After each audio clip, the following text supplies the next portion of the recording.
छत्तीसगढ़ी गाने देखने के लिए हमारे YouTube चैनल को सब्सक्राइब करें और नए अपडेट्स जानने के लिए बेल आइकन के बटन को क्लिक करें।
कथा है सुगर सुनहु को नहीं हर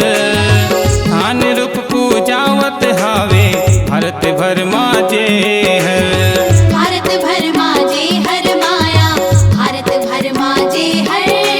थान रूप पूजावत हावे भारत भर माजे हर हाथी औ बगवा सवारी वाहन हावे कर कंचन माटी के ये काया एकर तन है सुघर एकर तन है सुघर माया एकर तन है सुघर कंचन माटी के ये काया एकर तन है सुघर। ओ गाँव गाँव में तोर गुण गाए नक्शा रूप मत पूजाए गाँव गाँव में तोर गुण गाए नक्शा रूप मत पूजाए मूर्ति कस जनाए वो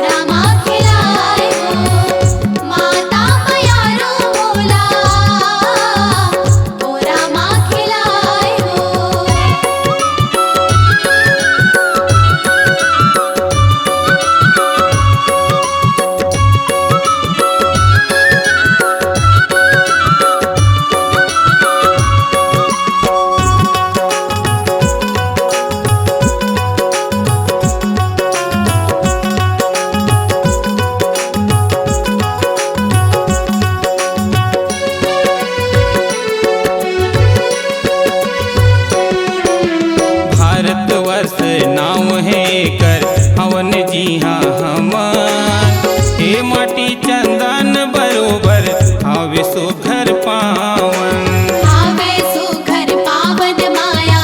हावे सुघर पावन ये माटी चंदन बरोबर हावे सुघर पावन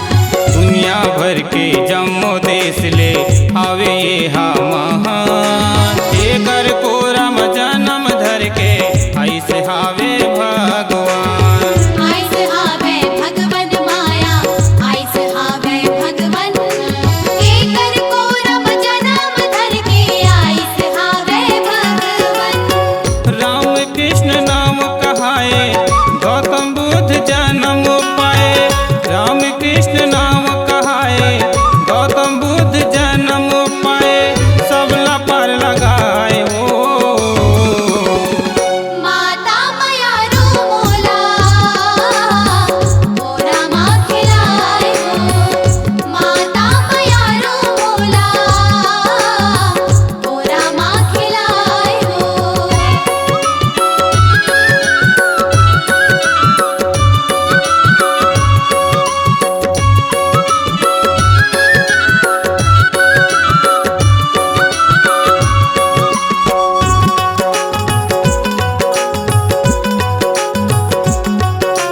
के संगी देश के छैया भुइया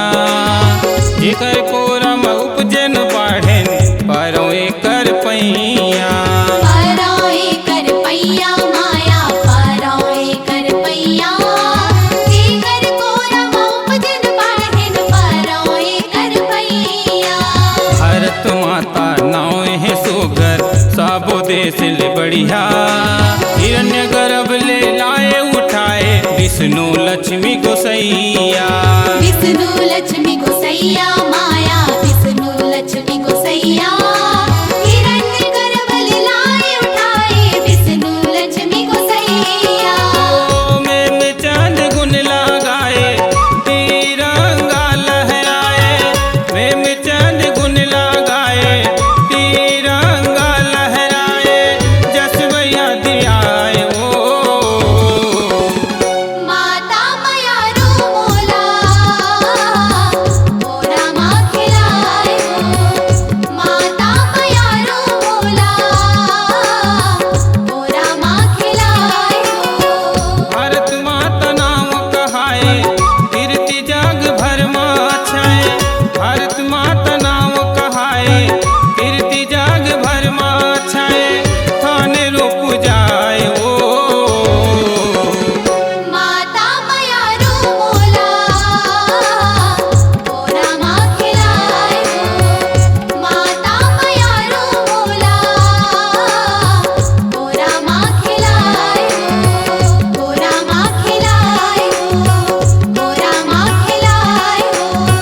मोरा माँ खिलाए हो मोरा माँ खिलाए हो।